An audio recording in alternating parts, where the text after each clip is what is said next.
Good morning everyone. तो आयनिक radio थोड़ा सा हम क्या कर लेते हैं, रिवाइज कर लेते हैं।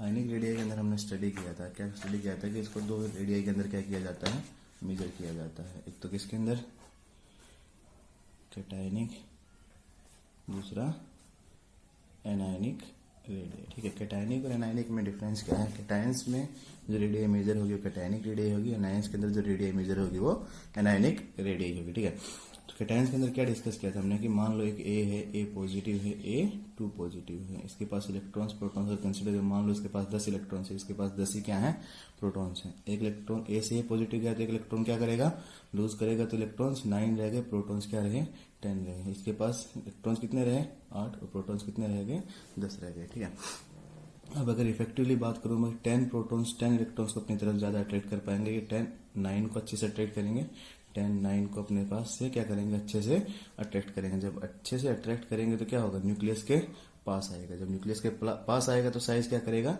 डिक्रीज करता है। ठीक है ना, तो ए से ए पॉजिटिव जाते हो क्या करेगा, साइज डिक्रीज करता है। ऐसे ए से ए टू पॉजिटिव जाएगा, 10 9 को इफेक्टिवली अट्रैक्ट करेंगे, ये 10 8 को और भी ज्यादा क्या करेंगे, इफेक्टिवली अट्रैक्ट करेंगे। जब इफेक्टिवली अट्रैक्ट करेंगे तो न्यूक्लियस के और ज्यादा क्लोज आएगा, तो साइज क्या कर जाएगा, और ज्यादा डिक्रीज कर जाएगा। तो कैटायनिक चार्ज अगर बढ़ता है, मतलब पॉजिटिव चार्ज अगर बढ़ता है, तो साइज क्या करता है, डिक्रीज करता है। ठीक है, ऐसे अगर एनायनिक रेडियो की बात करो तो एक इलेक्ट्रॉन अगर ऐड किया आपने, ए नेगेटिव के अंदर जाएगा, एक इलेक्ट्रॉन और ऐड करोगे तो किसके अंदर जाएगा, ए टू नेगेटिव के अंदर जाएगा। ठीक है, अब इसके अंदर अगर डिस्कस करें, मान लो इसके अंदर भी यही है कि 10 प्रोटॉन्स हैं, 10 इलेक्ट्रॉन्स हैं, एक इलेक्ट्रॉन एक्स्ट्रा ऐड किया तो 11 इलेक्ट्रॉन्स, प्रोटॉन कितने रह गए, 10। यहाँ पे 12 इलेक्ट्रॉन्स हैं और प्रोटॉन्स कितने रह गए, 10। अब 10 प्रोटॉन्स 10 इलेक्ट्रॉन को अच्छे से अट्रैक्ट करेंगे कि 10 प्रोटॉन्स 11 इलेक्ट्रॉन्स को अपनी तरफ ज्यादा अच्छे से अट्रैक्ट करेंगे, 10 को अपनी तरफ ज्यादा अच्छे से क्या कर पाएंगे, अट्रैक्ट कर पाएंगे। जब अच्छे से अट्रैक्ट करेंगे तो न्यूक्लियस के पास आएगा, इसका अट्रैक्शन कम होगा तो ये दूर ही रहेगा। ठीक है, जब अट्रैक्शन ज्यादा होगा न्यूक्लियस के क्लोज आएगा, न्यूक्लियस के जब क्लोज आएगा तो क्या होगा, साइज क्या कर जाएगा, डिक्रीज कर जाएगा। ठीक है ना, तो ए से ए नेगेटिव जाते वक्त क्या होगा, साइज क्या करता है, इंक्रीज करता है। एटॉमिक रेडियो क्या करेगी, इंक्रीज। जैसे ए टू नेगेटिव में साइज क्या कर जाएगा, और भी ज्यादा इंक्रीज कर जाएगा। अगर इसको ऐसे समझना है, अट्रैक्शन से समझ जाते हो तो अच्छी बात है कि 10 10 को अच्छे से अट्रैक्ट करेंगे, 10 11 को कम अच्छे से अट्रैक्ट कर पाएंगे। जब कम अच्छे से अट्रैक्ट करेंगे तो क्या होगा, न्यूक्लियस से दूर रहेगा तो साइज क्या करेगा, बढ़ जाएगा। ठीक है, वरना दूसरा तरीका क्या है कि आप जेड इफेक्टिव निकालो। जेड इफेक्टिव क्या बताया था, न्यूक्लियस का आउटरमोस्ट सेल के अंदर जो इलेक्ट्रॉन है उसके साथ कितना अट्रैक्शन है। जितना ज्यादा अट्रैक्शन होगा उतना पास आएगा, जितना ज्यादा अट्रैक्शन होगा उतना क्लोज आएगा तो क्या होगा, साइज क्या कर जाएगा, डिक्रीज। जेड इफेक्टिव जितना ज्यादा होगा साइज उतना क्या होता है, कम होता है। ठीक है, तो ऐसे अगर निकालोगे तो ए से ए नेगेटिव का जेड इफेक्टिव क्या निकलेगा, कम निकलेगा। कम जेड इफेक्टिव कम निकला, साइज क्या करेगा, इंक्रीज। इनवर्सली प्रोपोर्शनल होता है। ठीक है, ऐसे अगर ए से ए पॉजिटिव की तरफ जाओगे तो जेड इफेक्टिव क्या करेगा, इंक्रीज। जेड इफेक्टिव इंक्रीज करेगा तो क्या होगा, न्यूक्लियस के क्लोज आएगा तो साइज क्या कर जाता है, डिक्रीज कर जाता है। ठीक है, ध्यान रखना इस बात को। ठीक है, अब नेक्स्ट इसके बाद क्या समझा रहा था मैं,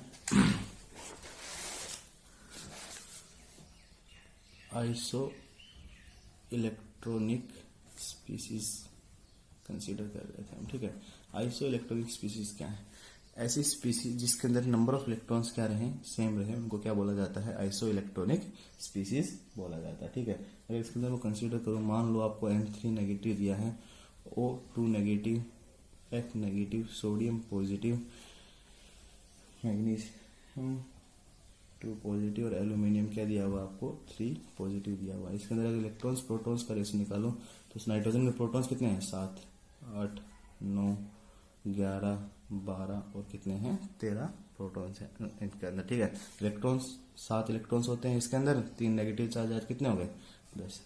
यहाँ पे भी 10, सबके अंदर नंबर ऑफ इलेक्ट्रॉन्स कितने आएंगे, 10 आएंगे। ठीक है, अब 7 प्रोटॉन्स अपनी तरफ 10 इलेक्ट्रॉन्स को अच्छे से अट्रैक्ट करेंगे, या 8 10 को अपनी तरफ अच्छे से अट्रैक्ट करेंगे। 8 10 को अपनी तरफ ज्यादा अट्रैक्ट करेंगे।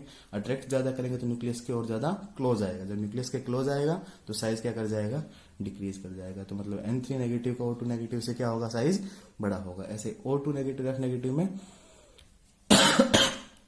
8 10 को अट्रैक्ट करेगा अच्छे से, 9 10 को अपनी तरफ और ज्यादा अट्रैक्ट कर पाएंगे। जब और ज्यादा अट्रैक्ट करेंगे तो क्या करेगा, न्यूक्लियस की ओर क्लोज आएगा, साइज क्या कर जाएगा, और डिक्रीज कर जाएगा। ठीक है, ऐसे ही अगर इन दोनों को कंपेयर करूँ, 9 10 को अच्छे से अट्रैक्ट करेंगे, 11 10 को, 11 10 को और ज्यादा क्या कर पाएंगे अट्रैक्ट, न्यूक्लियस के और ज्यादा क्लोज आएगा तो साइज क्या कर जाएगा और डिक्रीज कर जाएगा। सिमिलर क्या होगा, मैग्नीशियम 2+ और एल्यूमिनियम 3+ का क्या आएगा, कम आएगा। ठीक है, ऐसे ही अगर आपको क्या बोल दे, phosphorus 3 negative, sulphur 2 negative, chlorine negative, इनके अंदर कंपैरिजन करने के लिए बोले तो सेम रहेगा। इलेक्ट्रॉन्स प्रोटॉन्स लिखो, प्रोटॉन्स इसके पास 15, इसके पास 16 और इसके पास कितने हैं 17 प्रोटॉन्स है। ठीक है, इसके पास कितने आएंगे इलेक्ट्रॉन्स 18, इसके पास 15 और 3 18, यहाँ पे भी 18 इलेक्ट्रॉन्स और यहाँ पे भी 18 इलेक्ट्रॉन्स होंगे।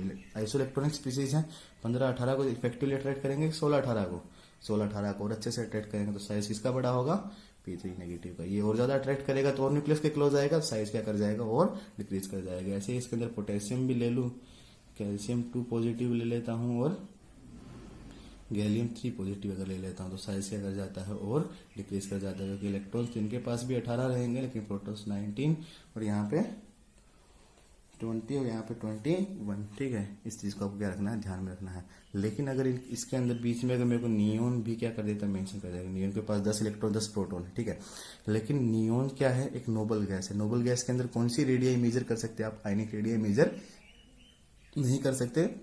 वहां पे आप कौन सी रेडियाई मेजर कर सकते हो, सिर्फ वंडरवाल, और वंडरवाल क्या बताया था सबसे बड़ी होती है। तो अगर नियोन भी कंपैरिजन के लिए दे तो नियोन को तो आंख बंद करके क्या लगाना है, सबसे आगे। अगर एक पीरियड के अंदर साइज की बात करूं तो नोबल गैसेस का साइज सबसे बड़ा होता है, क्योंकि उसके अंदर सिर्फ वंडरवाल रेडिया ही क्या कर सकते हो आप, मेजर कर सकते हो, उसका साइज सबसे क्या होता है, बड़ा होता है। ठीक है, ध्यान रखना इसके अंदर अगर नियोन आर्गन अगर देता है तो आर्गन का सबसे क्या आएगा, ज्यादा आएगा। ठीक है, तो आइसोइलेक्ट्रॉनिक स्पीसीज के अंदर नोबल गैसेस का सबसे ज्यादा, बाकी सबको आप ऐसे क्या कर सकते हैं, कंपेयर कर सकते हैं। ठीक है, ये तो रही आपकी क्या कि आपको क्या दे दे, आइसोइलेक्ट्रॉनिक स्पीसीज दे दे। ठीक है, उसके अंदर आप क्या कर सकते हो, निकाल सकते हो। लेकिन अगर आपको क्या दिया हुआ हो, आइसोइलेक्ट्रॉनिक स्पीसीज ना दिए हो तो कैसे कंपैरिजन करना है।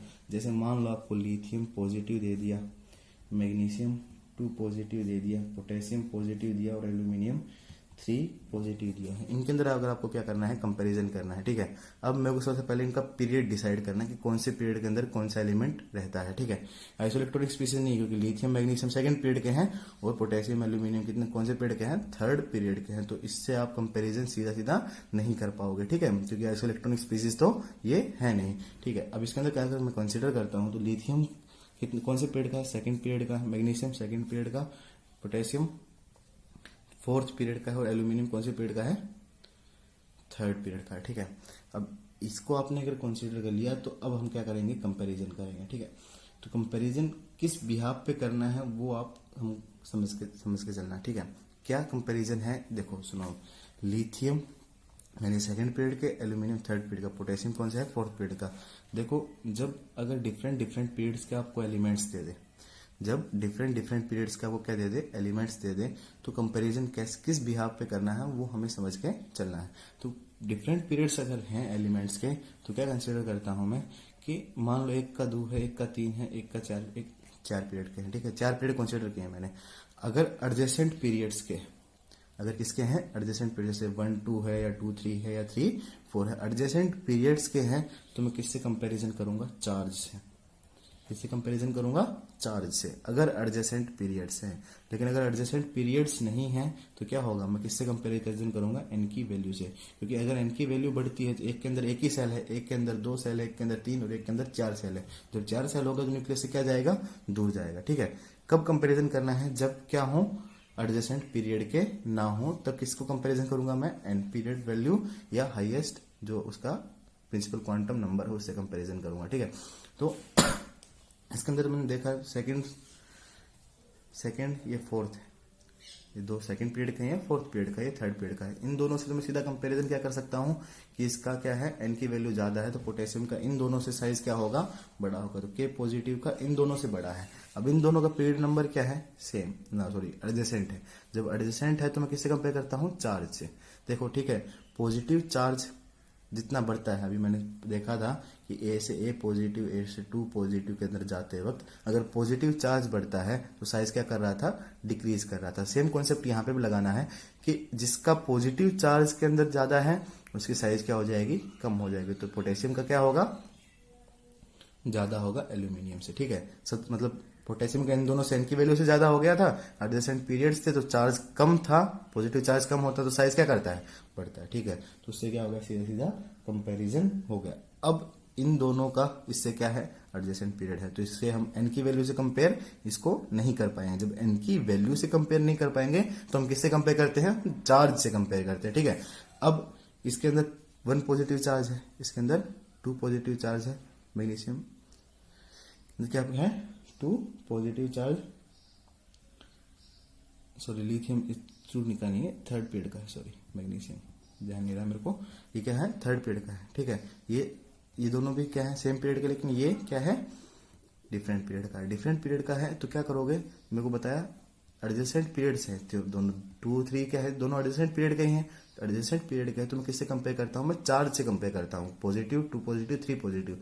पॉजिटिव चार्ज जितना बढ़ेगा साइज क्या कर जाएगा, उतना ज्यादा डिक्रीज कर जाएगा। तो लिथियम का क्या आएगा, पोटेशियम के बाद आएगा, उसके बाद किसका आएगा, मैग्नीशियम का, और सबसे लास्ट में किसका आएगा, एल्यूमिनियम का। ये तो पॉजिटिव चार्ज की बात थी। अगर ऐसे नेगेटिव चार्ज होता तो नेगेटिव चार्ज में जिसका नेगेटिव चार्ज ज्यादा उसका साइज क्या होता, बड़ा होता। कंपेरिजन सीधा सीधा करना है कि एडजेसेंट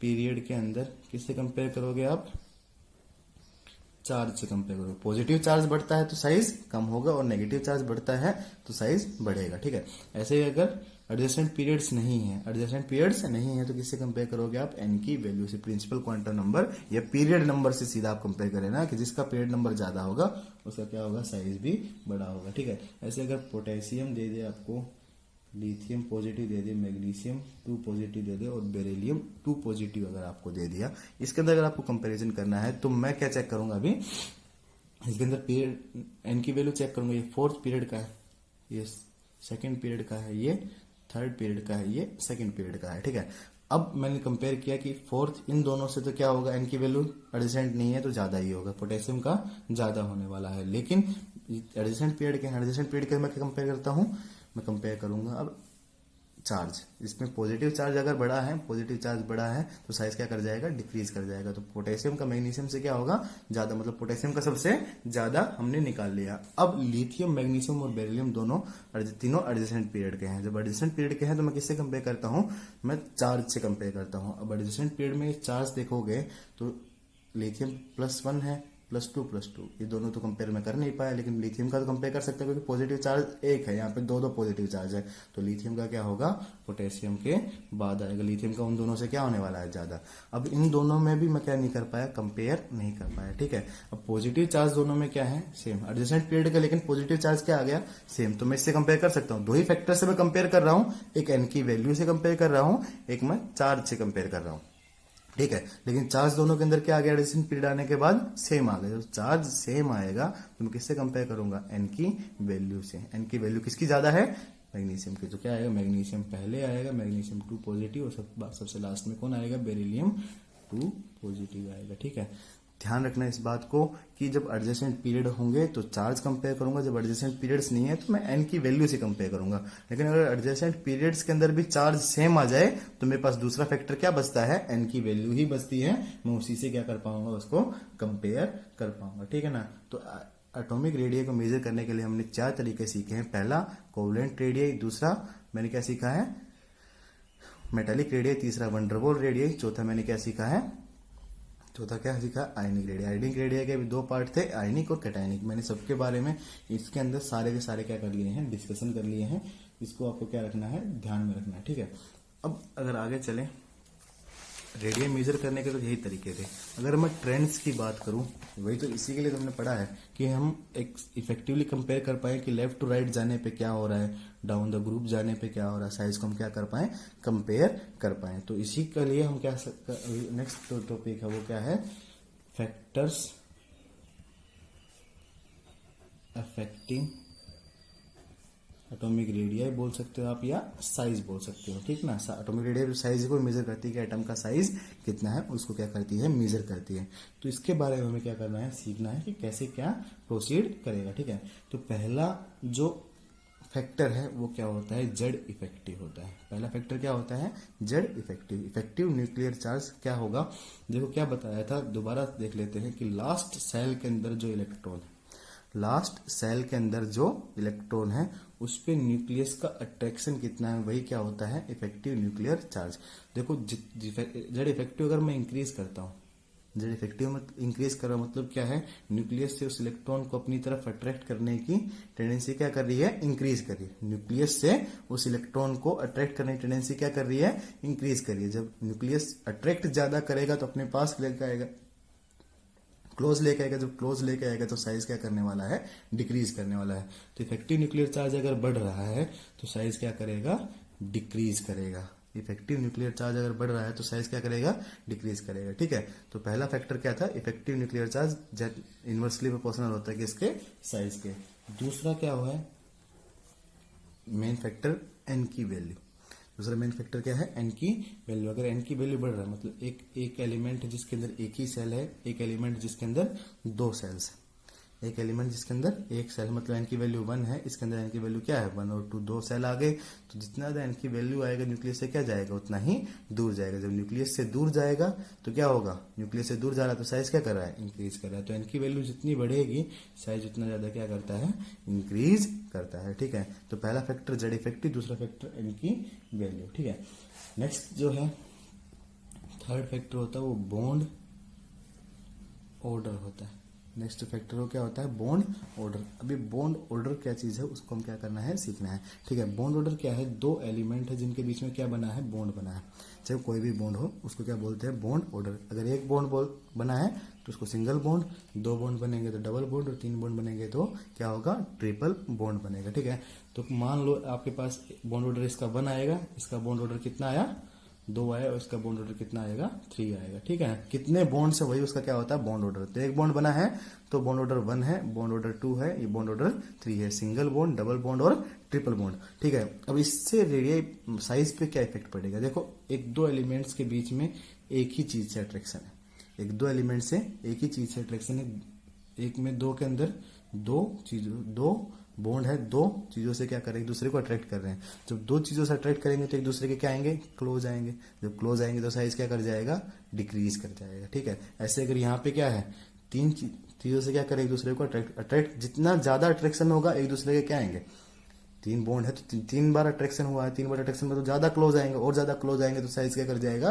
डिक्रीज कर जाएगा। तो क्या होगा, सिंगल बॉन्ड वाले का ज्यादा, फिर डबल बॉन्ड वाले का, फिर ट्रिपल बॉन्ड वाले का। तो अगर बॉन्ड ऑर्डर की बात करता हूं तो बॉन्ड ऑर्डर अगर बढ़ता है तो बॉन्ड ऑर्डर बढ़ेगा तो एक दूसरे के ज्यादा क्लोज आएंगे तो साइज क्या कर जाएगा, डिक्रीज कर जाएगा। ठीक है, तो बॉन्ड ऑर्डर क्या है, साइज के इनवर्सली प्रोपोर्शनल है। ठीक है, फोर्थ जो इफेक्ट है, फोर्थ इफेक्ट क्या है, सिग्मा। सिग्मा क्या, शिल्डिंग कांस्टेंट, या फिर क्या बोलते हैं इसको, स्क्रीनिंग कांस्टेंट। ठीक है, अब स्क्रीनिंग कांस्टेंट होता है क्या, उसको समझते हैं।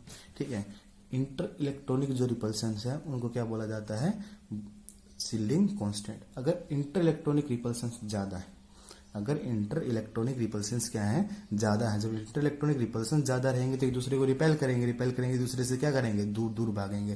तो रिपल्शन जितनी ज्यादा होगी उतना दूर दूर जाएंगे, जब दूर जाएंगे तो साइज क्या करने वाला है, इंक्रीज करने वाला है। तो अगर सिग्मा की वैल्यू बढ़ती है, मतलब शिल्डिंग कांस्टेंट अगर बढ़ता है तो रिपल्शन ज्यादा होंगे, एक दूसरे से दूर जाएंगे तो साइज क्या करेगा, इंक्रीज करेगा। वैसे भी सिग्मा और जेड इफेक्टिव एक दूसरे के क्या थे, सिग्मा और जेड इफेक्टिव एक दूसरे से क्या थे, अपोजिट थे। जेड इफेक्टिव बढ़ता तो साइज डिक्रीज कर रहा था, तो अब सिग्मा बढ़ेगा तो साइज क्या करेगा, इंक्रीज करेगा। ठीक है, एक छोटा सा टॉपिक करवाना मैं भूल गया था इसके अंदर आयनिक रेडियाई के अंदर, इसको आपको क्या रखना है, ध्यान में रखना है, बहुत इंपॉर्टेंट है। आपको अगर पूछ ले स्मॉलेस्ट कैटायन पूछे, स्मॉलेस्ट क्या पूछे, कैटायन पूछे, तो H पॉजिटिव, क्योंकि उसके पास एक भी इलेक्ट्रॉन नहीं है। एक इलेक्ट्रॉन होता है, एक इलेक्ट्रॉन पॉजिटिव चार्ज आने के बाद चला गया तो क्या होगा, सबसे स्मॉलेस्ट होगा। ठीक है, लार्जेस्ट कैटायन अगर पूछता है, ये सब क्लियर हो जाएगा थोड़ी देर में। लार्जेस्ट कैटायन अगर पूछता है तो क्या होगा, caesium positive. Smallest cation hydrogen positive, largest cation कौन सा होगा, सीजियम पॉजिटिव होगा। ठीक है, ऐसे ही अगर स्मॉलेस्ट एनायन पूछता है तो क्या होगा, स्मॉलेस्ट एनायन सबसे स्मॉल क्या रहेगा, F नेगेटिव होगा। स्मॉलेस्ट एनायन क्या होगा, F नेगेटिव। और लार्जेस्ट कैटायन क्या होगा, largest anion sorry I negative होगा। लार्जेस्ट एनायन क्या होगा? आई नेगेटिव। अब ये आई नेगेटिव लार्जेस्ट क्यों हुआ है और स्मॉलेस्ट एच पॉजिटिव क्यों हुआ है, उसको हम क्या करते हैं, डिस्कस करते हैं। ठीक है, अगर रेडियाई की बात करूँ या साइज की बात करूँ, अलोंग पीरियड की बात करूँ, तो सब क्लियर हो जाएगा थोड़ी देर में। क्या रेडियाई अलोंग पीरियड की अगर मैं बात करता हूँ, एक पीरियड के अंदर रेडियाई कैसे मेजर करते हैं। देखो, अगर एक पीरियड के अंदर जाओगे तो लेफ्ट टू राइट जाते हैं। ठीक है, एक पीरियड के अंदर लेफ्ट टू राइट एन की वैल्यू क्या रहेगी, सबके अंदर सेम रहेगी। मतलब पहला दूसरा अगर मानता हूं मैं तो lithium, beryllium, boron, carbon, nitrogen, oxygen, fluorine अगर मैंने कंसीडर कर लिया तो क्या होगा, ये सेकंड पीरियड में एन की वैल्यू क्या रहेगी, 2 रहेगी। ठीक है, तो मैंने फैक्टर्स जो सीखे थे, क्या क्या सीखा था, जेड इफेक्टिव सीखा था, एन सीखा था, बॉन्ड ऑर्डर तो मैं यहाँ पे कंसीडर, क्योंकि यहाँ पे बॉन्ड्स तो किसी के बने हुए नहीं है, सिंपल एलिमेंट्स की मैं बात कर रहा हूँ। सिग्मा जेड इफेक्टिव ही डिफाइन कर देता है। ठीक है, अब एन की वैल्यू सबके अंदर सेम है, तो मैं एन की वैल्यू से डिफाइन कर पाऊंगा क्या, मैं एन की वैल्यू से डिफाइन नहीं कर पाऊंगा। मैं किससे डिफाइन कर पाऊंगा, मैं जेड इफेक्टिव से। लेफ्ट टू राइट जाने पे जेड इफेक्टिव क्या बताया था, इंक्रीज करता है। आपने जेड इफेक्टिव जब सीखा था तो उसके अंदर सबके वैल्यू कैलकुलेट किए थे, क्या देखा होगा कि 0.65 की वैल्यू से जेड इफेक्टिव क्या करता है, इंक्रीज करता है। जब 0.65 से इंक्रीज करेगा मतलब जेड इफेक्टिव क्या कर रहा है, इंक्रीज। जेड इफेक्टिव इंक्रीज कर रहा है मतलब न्यूक्लियस के क्या आएंगे, अट्रैक्ट करंट आने से ज्यादा होगी तो न्यूक्लियस के क्या आएंगे, क्लोज। जब न्यूक्लियस के क्लोज आएंगे तो साइज क्या करता है, डिक्रीज करता है। तो लेफ्ट टू राइट जाने पे क्या होता है, जेड इफेक्टिव बढ़ता है।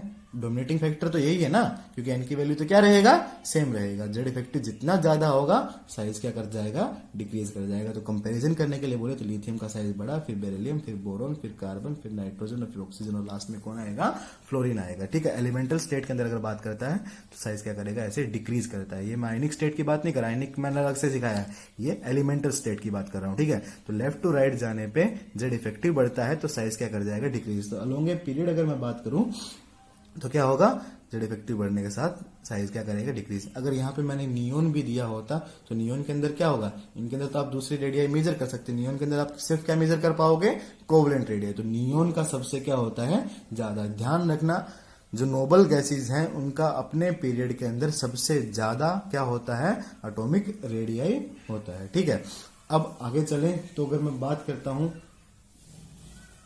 रेडियाई डाउन द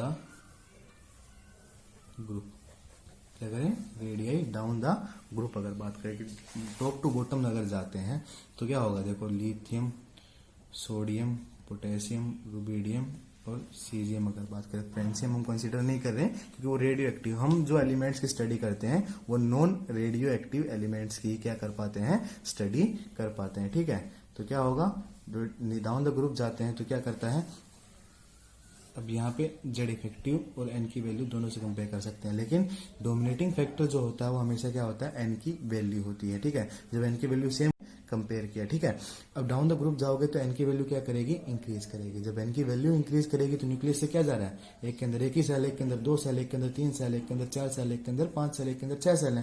जितने ज्यादा सेल्स होंगे न्यूक्लियस से उतना दूर जाएगा, दूर जाएगा तो साइज क्या करेगा, इंक्रीज करेगा। तो डाउन द ग्रुप जाने पे क्या करेगा, साइज इंक्रीज करता है। ठीक है, तो lithium, sodium, potassium, rubidium, caesium तक जाते जाते क्या कर जाएगा, साइज इंक्रीज करता है। तो डाउन द ग्रुप जाने पे साइज क्या कर रहा है, इंक्रीज कर रहा है, और लेफ्ट टू राइट जाने पे क्या कर रहा है, साइज डिक्रीज कर रहा है। तो इसीलिए लिथियम से इधर जाओगे साइज इंक्रीज करेगा, इधर जाओगे तो सीजियम तक साइज इंक्रीज करेगा। ठीक है, इधर से इधर जाओगे तो साइज क्या कर रहा है, डिक्रीज कर रहा है। इसीलिए कैटायंस के अंदर सबसे ज्यादा किसकी साइज होती है, सीजियम का सबसे बड़ा साइज होता है। तो साइज किसकी सबसे ज्यादा होगी, सीजियम की। इसलिए स्मॉल लार्जेस्ट कैटायन कौन था, सीजियम। तो स्मॉलेस्ट कैटायन कौन था, एच पॉजिटिव था। ठीक है, एच नेगेटिव भी स्मॉलेस्ट एनायन हो सकता था, लेकिन एच नेगेटिव का साइज क्या कर जाता है, ब्रोमीन से भी क्या होता है, ज्यादा होता है। अगर कंपैरिजन करना आए कभी आपको तो डाटा ध्यान रखना कि एफ नेगेटिव का साइज फिर सबसे स्मॉलेस्ट है वो तो वैसे भी एफ नेगेटिव, फिर Cl नेगेटिव आता है, फिर Br नेगेटिव आता है, फिर H नेगेटिव, सबसे लास्ट में क्या आता है,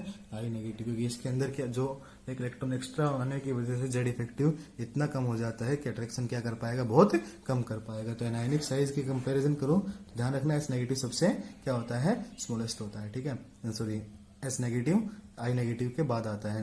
B R C L F सब छोटे होते हैं एस नेगेटिव से। तो डाउन द ग्रुप जाने पे साइज बढ़ रहा था, इसलिए सीजियम का सबसे ज्यादा था। लेफ्ट टू राइट जाने पे क्या हो रहा था, डिक्रीज कर रहा था, इसीलिए एफ नेगेटिव का सबसे क्या था, सोलस्ट, और आई नेगेटिव का सबसे बड़ा था, क्योंकि नेगेटिव चार्ज इधर सीजियम तो नेगेटिव में एग्जिस्ट करता नहीं है। ठीक है, आज की क्लास के अंदर इतना ही, बाकी हम क्या करेंगे नेक्स्ट क्लास के अंदर डिस्कस करेंगे।